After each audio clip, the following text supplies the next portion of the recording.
जय हिंद दोस्तों। आप सभी का आपके अपने YouTube चैनल जीएस दरबार में हार्दिक स्वागत है। दोस्तों, आज इस वीडियो के माध्यम से राष्ट्रपति से बनने वाले महत्वपूर्ण प्रश्नों की चर्चा करेंगे। पहला प्रश्न है, भारत के राष्ट्रपति निर्वाचित होने के पात्र बनने के लिए किसी व्यक्ति की आयु पूर्ण होनी चाहिए? 21 वर्ष, 25 वर्ष, 30 वर्ष या 35 वर्ष? तो राष्ट्रपति बनने के लिए जो है या निर्वाचित होने के लिए आपकी आयु कितनी होनी चाहिए? 35 वर्ष आयु होनी चाहिए। इसी तरीके से प्रश्न पूछा जाता है, लोकसभा सदस्य बनने के लिए 25 वर्ष और राज्यसभा सदस्य बनने के लिए 30 वर्ष आयु होनी चाहिए।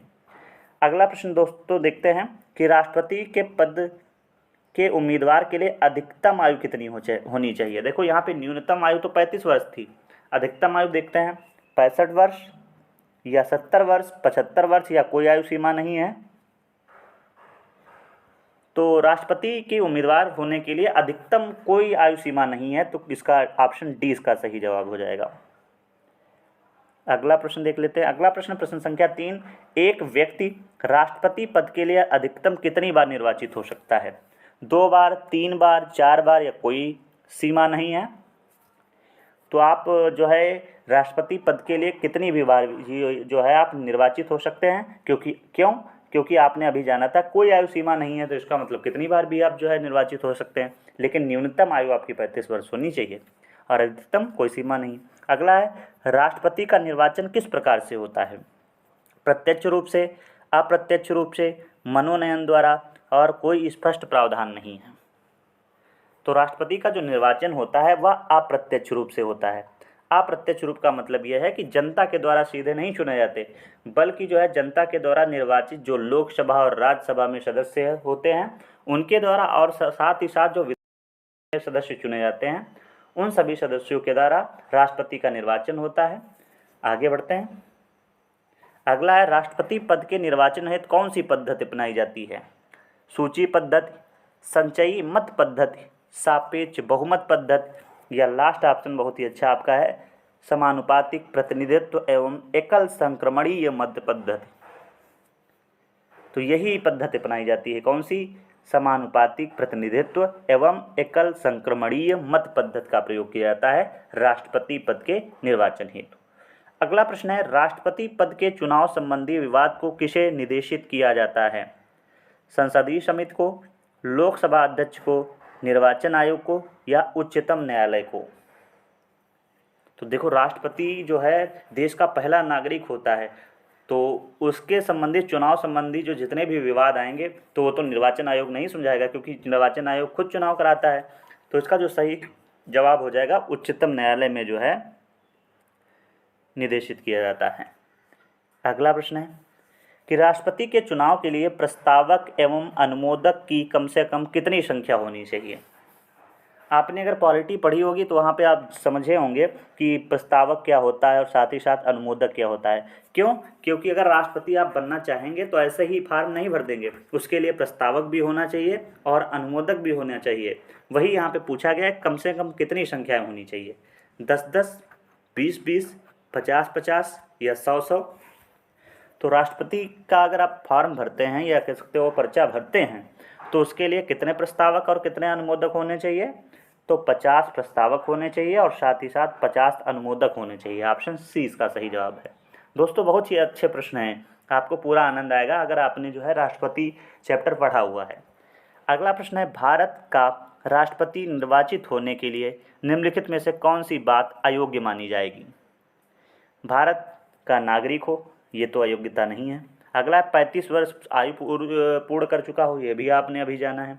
अगला, लोकसभा का सदस्य निर्वाचित होने के लिए अर्हित हो, या अगला है कोई लाभ का पद ग्रहण किए हो। तो यही जो है अयोग्यता मानी जाएगी, कौन सी? कोई भी लाभ का पद ग्रहण किए हो। अगर आप कोई भी लाभ का पद ग्रहण किए होंगे तो आप राष्ट्रपति में निर्वाचित नहीं हो सकते। क्यों? क्योंकि आपको कोई भी लाभ का पद ग्रहण नहीं करना है, तभी आप जो है योग्य माने जाएंगे। बाकी ये जो भारत का नागरिक है, 35 वर्ष आयु पूर्ण कर चुका हो, लोकसभा का सदस्य निर्वाचित होने की अर्हता या योग्यता रखता हो, ये सब बात योग्यता की हैं। लेकिन अयोग्यता क्या हो गई कि कोई लाभ का पद ग्रहण किया हो, नहीं, कोई भी लाभ का पद ना ग्रहण किया हो, ये सही हो जाता। अगला है भारत में राष्ट्रपति का चुनाव किया जाता है प्रत्यक्ष निर्वाचन द्वारा, एकल हस्तांतरीय मत पद्धति द्वारा, आनुपातिक मत प्रणाली द्वारा या खुला बैलेट प्रणाली द्वारा।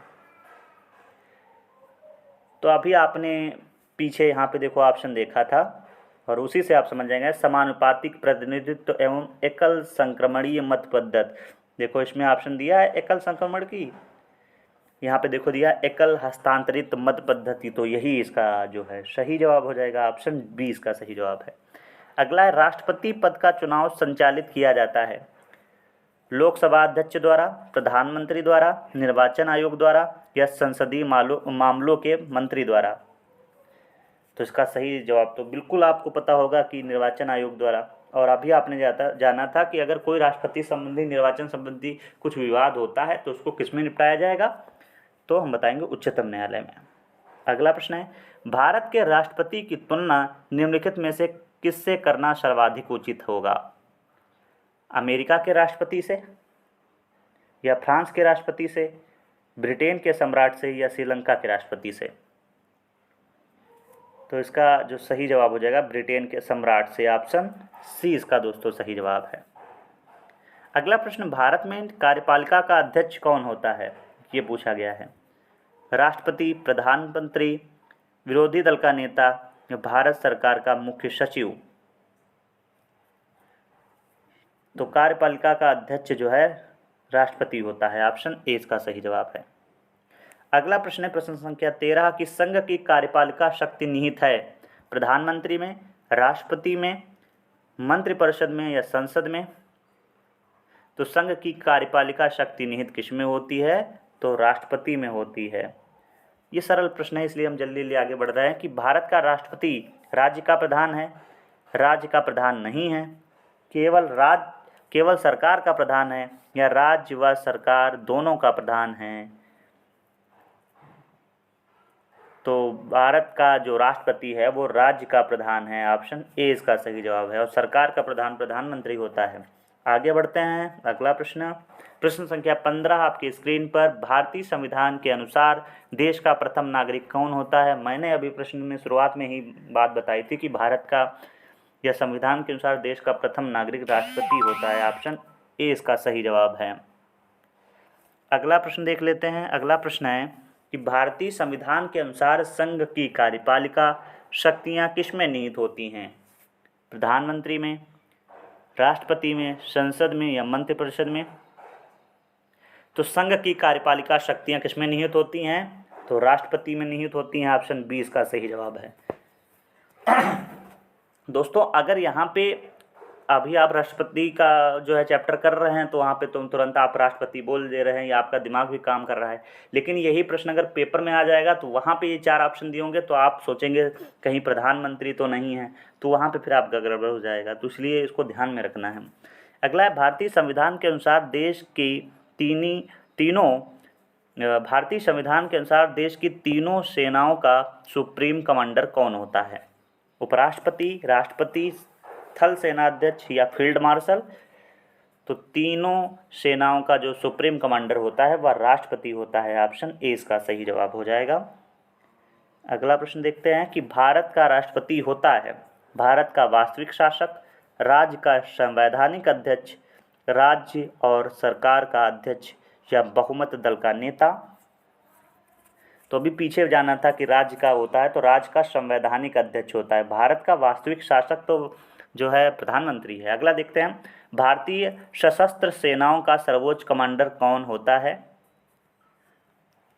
तो तीनों सेनाओं का जो है मुख्य जो है कमांडर राष्ट्रपति होता है। तो सशस्त्र चाहे थल सेना पूछे जाए चाहे जल सेना कोई पूछे तो उसका सही जवाब क्या हो जाएगा? राष्ट्रपति ही होगा, ऑप्शन ए इसका सही जवाब है। अगला प्रश्न, भारत के राष्ट्रपति के लिए आवश्यक योग्यता नहीं है। बहुत ही अच्छा प्रश्न है। पहला प्रश्न है, वह भारत का नागरिक हो। दूसरा, वह 35 वर्ष की अधिक आयु का हो, उसमें लोकसभा के सदस्य के लिए निर्धारित सभी योग्यताएं हों, या वह संसद के किसी भी सदन का सदस्य हो। तो कौन सी योग्यता नहीं आवश्यक है?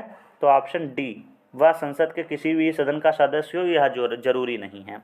लेकिन जो है वह लोकसभा के सदस्य का निर्वाचन की योग्यता जरूर रखता हो, ये जरूरी है। अगला है, राष्ट्रपति पर महाभियोग की प्रक्रिया किस देश के संविधान से ली गई है? अमेरिका, कनाडा, जापान या आयरलैंड? तो राष्ट्रपति पर महाभियोग क्या पूछा गया? राष्ट्रपति पर महाभियोग किस देश के संविधान से ली गई है, बताइए। तो अमेरिका से लिया गया है, ऑप्शन ए इसका सही जवाब है। आप सब कमेंट बॉक्स में बताइए कि राष्ट्रपति पर जो महाभियोग लगाया जाता है उसका जो है अनुच्छेद कौन सा है, किस अनुच्छेद के अंतर्गत राष्ट्रपति पर जो है महाभियोग लगाया जाता है, ये कमेंट बॉक्स में बताइए। अगला प्रश्न है, भारतीय राष्ट्रपति को किस परिस्थिति में अपने पद से त्याग पत्र देना पड़ता है? महाभियोग लगने पर, रिश्वत लेने पर, प्रधानमंत्री के कहने पर या संसद में वक्तव्य ना देने पर? तो बताइए त्यागपत्र किस स्थिति में देना पड़ेगा? तो जब जो है महाभियोग लग जाएगा राष्ट्रपति पर तो जो है उसे त्यागपत्र देना पड़ेगा। अगला प्रश्न है, कार्यकाल पूर्ण होने पर पहले भारत के राष्ट्रपति को उनके पद से कौन हटा सकता है? प्रधानमंत्री, उपराष्ट्रपति, उच्चतम न्यायालय के मुख्य न्यायाधीश या संसद द्वारा महाभियोग लाकर? तो संसद में आप महाभियोग लाएंगे तो उसके बाद में राष्ट्रपति को उसके कार्यकाल से पहले ही हटा दिया जाएगा। अगला प्रश्न है, राष्ट्रपति पर महाभियोग का आरोप एक संकल्प के रूप में संसद के किसी भी सदन में लाया जा सकता है या कम से कम कितने दिन की लिखित सूचना बाद प्रस्तुत किया जाना चाहिए? 7, 14, 30 या 60? तो इसका सही जवाब है 14 दिन पहले जो है राष्ट्रपति को सूचना दे दी जाती है, उसके बाद में ही जो है किसी भी सदन में लाया जा सकता है प्रस्ताव। अगला प्रश्न है, सदन में राष्ट्रपति के विरुद्ध महाभियोग प्रस्ताव पास करने के लिए कितने सदस्यों का समर्थन चाहिए? बताइए महाभियोग के लिए कितने सदस्यों का समर्थन चाहिए? सदन में उपस्थित मतदान करने वाले कम से कम 2/3 सदस्य। भाषा को समझिएगा, लिखा है सदन में उपस्थित मतदान करने वाले कम से कम 2/3 सदस्य या सदन के कुल सदस्य। देखो यहाँ पे सदन में उपस्थित था, यहाँ पे कुल सदस्य के कम से कम 2/3 सदस्य या सदन के कुल सदस्यों में बहुसंख्यक सदस्य या संसद के विशेष बहुमत द्वारा। ऑप्शन को समझिएगा, अगर जल्दी कर देंगे 2/3 इस तरीके से देख लेंगे तब तो भैया हो जाएगा गलत, लेकिन देखना है कि उपस्थित वाले पूछे गए हैं कि कुल सदस्य। तो सदन में जो है कुल सदस्यों के लगभग कम से कम जो है 2/3 सदस्य होने चाहिए, ना कि उपस्थित। तो ऑप्शन 20 का सही जवाब है। अगला प्रश्न है, भारत के राष्ट्रपति को, इसको थोड़ा छोटा करते हैं इस तरीके से, हाँ, भारत के राष्ट्रपति को कार्य अवधि की समाप्ति के पूर्व भी पद से हटाया जा सकता है? तो ये तो प्रश्न रिपीट हो गया, मैंने भाई बताया था कि महाभियोग द्वारा। अगला, किसी व्यक्ति के राष्ट्रपति के रूप में चुनाव को अवैध घोषित किए जाने की स्थिति में उसके द्वारा अपना चुनाव अवैध घोषित किए जाने के पूर्व के कृत्यों को क्या संवैधानिकता होगी? बताइए, यह कृत्य अविधिमान्य होंगे, यह कृत्य विधिमान्य होंगे या उन कृत्यों की पुष्टि उसके उत्तराधिकारी द्वारा की जानी आवश्यक है या उपरोक्त में से कोई नहीं? मैं प्रश्न फिर पढ़ देता हूं कि किसी व्यक्ति के राष्ट्रपति के रूप में चुनाव को अवैध घोषित किए जाने की स्थिति में उसके द्वारा अपना चुनाव अवैध घोषित किए जाने के पूर्व के कृत्यों की क्या संवैधानिकता होगी? तो यह कृत्य विधिमान्य होगा, ऑप्शन 20 का सही जवाब है। अगला प्रश्न है, राष्ट्रपति को निम्नलिखित में से कौन सा पद और गोपनीयता की शपथ दिलाता है? भारत का मुख्य न्यायाधीश, प्रधानमंत्री, अटॉर्नी जनरल या महाधिवक्ता? तो भारत का मुख्य न्यायाधीश जो है राष्ट्रपति को शपथ दिलाता है, ऑप्शन ए इसका सही जवाब है। अगला प्रश्न है, राष्ट्रपति संविधान के किस अनुच्छेद के तहत भारत के मुख्य न्यायाधीश के समक्ष शपथ ग्रहण करता है? अनुच्छेद 58, 60, 66 या 70? तो शपथ की बात करेंगे तो अनुच्छेद 60 में जो है इसका वर्णन किया गया है, तो ऑप्शन 20 का सही जवाब है। अगला प्रश्न, भारत में किसके चुनाव में आनुपातिक प्रतिनिधित्व चुनाव प्रणाली अपनाई जाती है? राज्यसभा सदस्य, विधान परिषद सदस्य, उपराष्ट्रपति या राष्ट्रपति?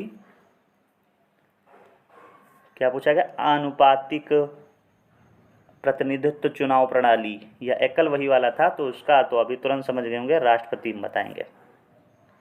अगला प्रश्न है, राष्ट्रपति चुनाव संबंधी मामले किसके पास भेजे जाते हैं? ये भी प्रश्न पूछने का तरीका अलग है, लेकिन पीछे आप ये प्रश्न कर चुके हैं, तो इसका जवाब आप बता दीजिए। हाँ, तो इसका सही जवाब हो जाएगा उच्चतम न्यायालय के पास जाते हैं। अगला प्रश्न है, किस अनुच्छेद के तहत राष्ट्रपति तथा उपराष्ट्रपति के निर्वाचन से संबंधित विवाद का निर्णय उच्चतम न्यायालय के द्वारा करने का प्रावधान संविधान में किया गया है? ये प्रश्न बहुत ही अच्छा है और इम्पॉर्टेंट भी बहुत ज़्यादा है। अनुच्छेद 55, 68, 69 या 71? तो राष्ट्रपति के चुनाव और उपराष्ट्रपति के चुनाव संबंधित अगर कोई निर्णय करेगा तो आपने जाना है कि उच्चतम न्यायालय करेगा, लेकिन किस अनुच्छेद के अंतर्गत करेगा? तो अनुच्छेद 71 के अंतर्गत करेगा। अगला प्रश्न, उपराष्ट्रपति के उम्मीदवारों को चुनाव प्रचार हेतु कितना समय मिलता है? 1 माह, 2 सप्ताह, 1 सप्ताह या 3 सप्ताह? तो राष्ट्रपति के जो उम्मीदवार हैं उनको चुनाव करने या चुनाव प्रचार करने के लिए लगभग में कितना समय मिलता है? तो 2 सप्ताह का मिलता है। अगला प्रश्न है, भारत के राष्ट्रपति का चुनाव कितने वर्षों के लिए होता है? 5 वर्ष, 6 वर्ष, 3 वर्ष या 4 वर्ष? तो ये तो बच्चे को पता होगा कि 5 वर्ष होता है। अगला प्रश्न, किस अनुच्छेद के तहत राष्ट्रपति अपने पद ग्रहण करने की तिथि से 5 वर्ष की अवधि तक अपने पद पर बना रहता है? किस अनुच्छेद में बताया गया? अनुच्छेद 54, 56, 57 या 58? तो अनुच्छेद 56 में ये बताया गया है।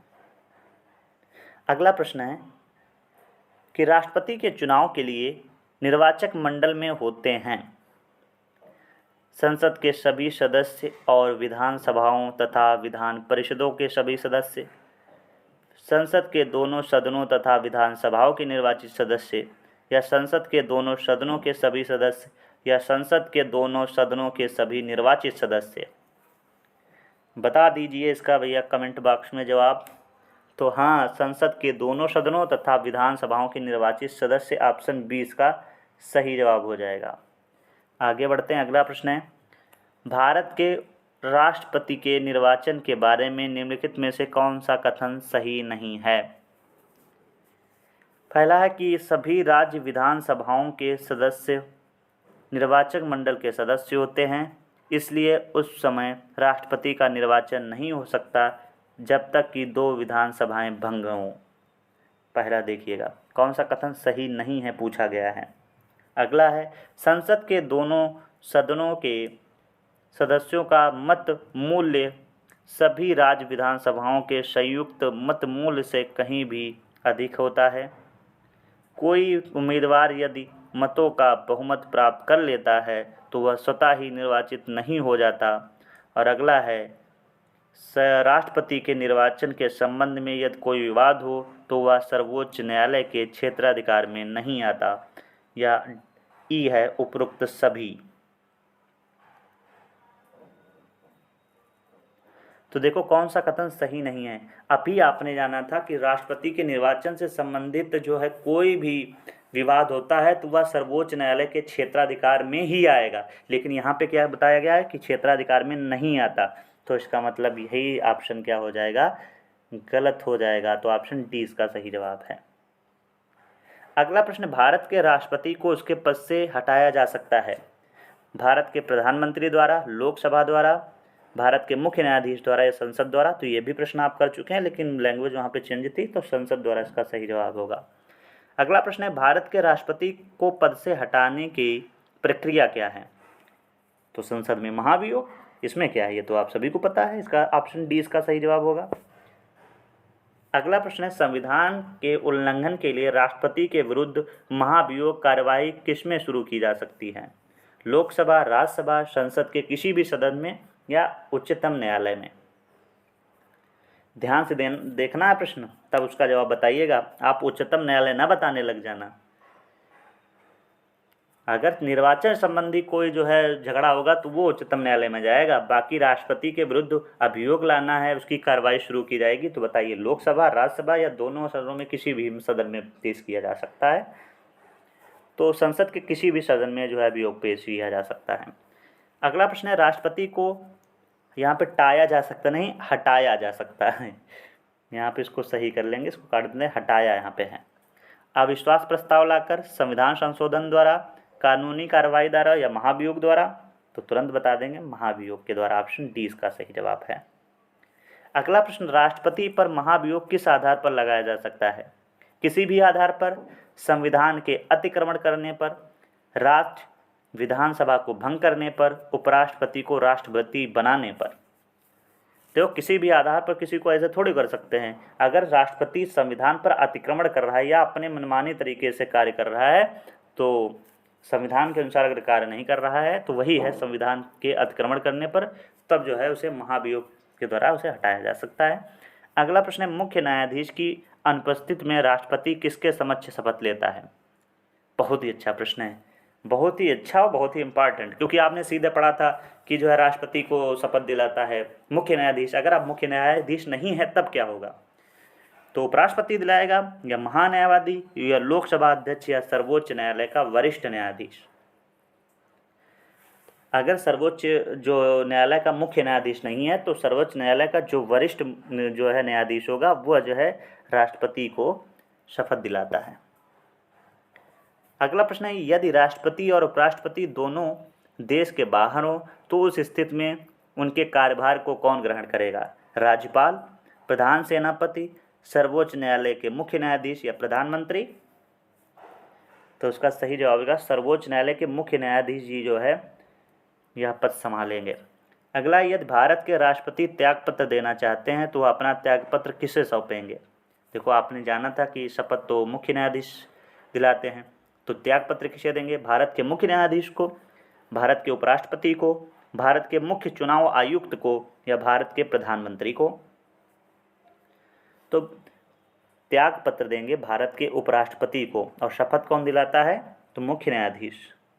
अगला प्रश्न है, राष्ट्रपति के त्यागपत्र की सूचना उपराष्ट्रपति किसको देता है? प्रधानमंत्री को, भारत के मुख्य न्यायाधीश को, लोकसभा अध्यक्ष को, या भारत के महान्यायवादी को? तो लोकसभा अध्यक्ष को जो है यह सूचना देता है कौन? उपराष्ट्रपति। अगला है, भारत के राष्ट्रपति और उपराष्ट्रपति की मृत्यु की स्थिति में भारत के राष्ट्रपति के रूप में कौन कार्य करेगा? संसद द्वारा चयनित उम्मीदवार, भारत के अटॉर्नी जनरल, भारत के मुख्य न्यायाधीश, या भारत के प्रधानमंत्री? तो इसका सही जवाब हो जाएगा भारत के मुख्य न्यायाधीश। क्यों? क्योंकि देखो, जब देश के बाहर थे राष्ट्रपति उपराष्ट्रपति तब भी जो है मुख्य न्यायाधीश गद्दी संभाल रहे थे, और किसी कारणवश जो है राष्ट्रपति और उपराष्ट्रपति दोनों की मृत्यु हो जाती है तो राष्ट्रपति का पद कौन संभालेगा? भारत के मुख्य न्यायाधीश। अगला, यदि मृत्यु, त्यागपत्र अथवा हटाए जाने की स्थिति में भारत के राष्ट्रपति का पद रिक्त हो जाए तो उस पद को कौन संभालेगा? अभी आपने जाना था कि नहीं? बताइए, क्या पूछा गया है? प्रधानमंत्री, उपराष्ट्रपति, भारत का मुख्य न्यायाधीश, इनमें से कोई नहीं। देखो, यहाँ पे मृत्यु किसकी हो गई है? या त्यागपत्र दे दिया या हटाए गए हैं भारत के राष्ट्रपति, तो उसके बाद में कौन रहता है? उपराष्ट्रपति। अगर उपराष्ट्रपति भी नहीं होंगे तब फिर कौन संभालेगा? तो भारत का मुख्य न्यायाधीश। तो यहाँ पे सिर्फ राष्ट्रपति का पद जो है रिक्त हुआ है तो उपराष्ट्रपति संभालेगा। अगला, जब राष्ट्रपति मृत्यु, त्यागपत्र या पदच्युत या अन्य कारणों से अपने कर्तव्य को नहीं निभा सकता तो उपराष्ट्रपति कितने समय तक राष्ट्रपति का कार्यभार संभाल सकता है? 5 वर्ष, 1.5 वर्ष, 1 वर्ष, या 6 माह? तो बताइए। हाँ, 6 माह जो है निभा सकता है, बाकी फिर आगे बढ़ा जा सकता है, नहीं तो फिर चुनाव कराना पड़ेगा। अगला है, और आज का दोस्तों अंतिम प्रश्न है, निम्नलिखित में से कौन से राष्ट्रपति पूर्व में केंद्रीय गृह मंत्री थे? वीवी गिरी, ज्ञानी जैल सिंह, डॉक्टर जाकिर हुसैन, या आर वेंकट रमन? तो इसका सही जो जवाब है ज्ञानी जैल सिंह, ऑप्शन डी दोस्तों। तो दोस्तों, इस प्रकार से राष्ट्रपति से हम लोगों ने लगभग में, या कह सकते हो वास्तव में, 50 महत्वपूर्ण प्रश्नों की चर्चा की है। वैसे और भी प्रश्न जो है राष्ट्रपति से संबंधित बनते हैं, मैं सोच रहा था कि लगभग में 50 प्रश्न और राष्ट्रपति से संबंधित करा दिए जाएं। आप सब कमेंट बॉक्स में बताइए कि राष्ट्रपति से इतने ही प्रश्न रहने दिए जाएं या 50 प्रश्न और भी कराए जाएं जो परीक्षाओं में बनते हैं या बनने की संभावना है। तो दोस्तों इस वीडियो में बस इतना ही रखते हैं। धन्यवाद।